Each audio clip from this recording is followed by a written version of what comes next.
Good evening and namaste. My name is Jeffrey Armstrong, Kavindra Rishi, and I live in Vancouver, Canada. I am deeply honored to receive this year's 2022 Lifetime Achievement Award, nominated by Kavita Menon. Although it may seem unusual, I have been a practitioner of the Hindu Sanatana Dharma for the last 55 years. So receiving this recognition from the culture I love most is humbling. I would also like to thank the Canadian Hindu Chamber of Commerce, the Advisory Board, and the Board of Trustees of the Dhanteras Gala 2022, and especially Naresh Chavda. My congratulations goes out to all the other award recipients. It is truly an honor to be included in such an illustrious group. I would also like to express my gratitude to everyone who is celebrating tonight's auspicious Dhanteras Gala, the first of its kind to ever be held in Canada. So, my story tonight goes like this. Originally, both Lakshmi and Vishnu resided in Bharat as extreme wealth and vast knowledge. Then, the British went to India and stole Lakshmi. But wherever Lakshmi goes, Vishnu follows. Vishnu's response was to send yoga to the West through their gurus and acharyas, who taught Vedic Vidya to people like myself. Then you came to the West to reclaim Lakshmi. And so, here we all are, ready to build a better world together.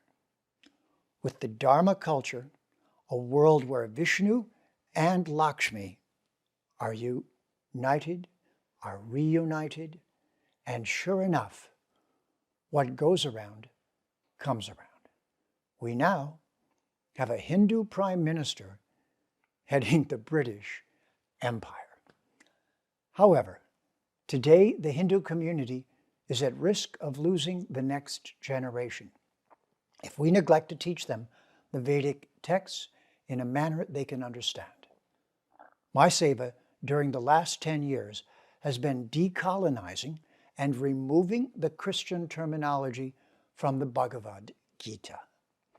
As I deepened my knowledge of Sanskrit and etymology, I began to realize that the British used English to purposely distort the meanings of the Vedic texts.